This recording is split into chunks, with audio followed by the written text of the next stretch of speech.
नमस्कार, आपण पाहता हिरकणी न्यूज. हिरकणी न्यूज प्रत्येक क्षण ताज्या घडामोडी आणि महत्त्वाच्या प्रत्येक बातमीसाठी नेहमी तत्पर. डॉक्टर महेश कुमार कांबळे यांचा आरोप. अण्णाभाऊ साठे दलित वस्ती सुधार योजनेतील निधीमध्ये अनियमितता, चौकशीची मागणी, न्यायालयाकडून नोटीस. महाराष्ट्र शासनाच्या लोकशाहीर अण्णाभाऊ साठे दलित वस्ती सुधार योजना अंतर्गत सांगली, मिरज, कुपवाड महानगरपालिकेला मागील 3-4 वर्षात मिळालेल्या कोट्यवधी रुपयांच्या निधीच्या वापराबाबत गंभीर प्रश्न उपस्थित झाले आहेत. स्वाभिमानी आंबेडकरी चळवळीचे नेते डॉक्टर महेश कुमार कांबळे यांनी निधीच्या वापरामध्ये अनियमितता व गैरप्रकार झाल्याचा आरोप करत चौकशीची मागणी केली आहे. डॉक्टर कांबळे यांनी सांगितले की उपलब्ध माहितीनुसार माजी सभापती अनिता मोहन वनखंडे यांच्या कार्यकाळात 2 वर्षाच्या कालावधीत सुमारे 60 ते 65 कोटी रुपयांचा निधी प्राप्त झाला होता. तसेच इतर कालावधीतही 22 ते 25 कोटी रुपयांचा निधी मिळाला. मात्र इतक्या मोठ्या निधीनंतरही दलित व वंचित वस्त्यांमध्ये अपेक्षित विकास कामे झालेली दिसून येत नाहीत, असा आरोप त्यांनी केला आहे.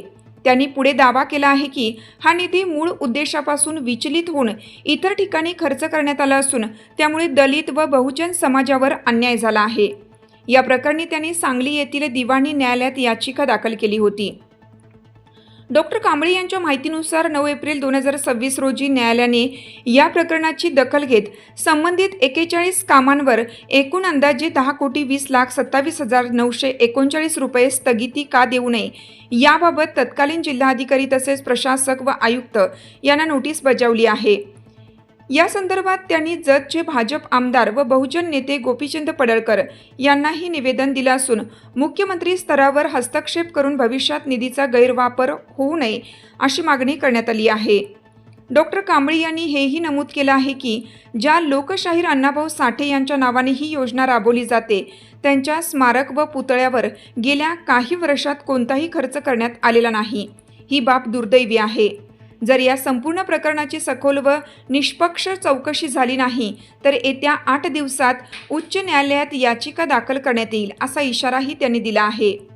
हिरकणी न्यूज करिता संपादक नजीर शेख, मिरज. आपल्या हिरकणी न्यूज चॅनलला लाईक करा, शेअर करा आणि सबस्क्राईब करायला विसरू नका आणि रहा अपडेट.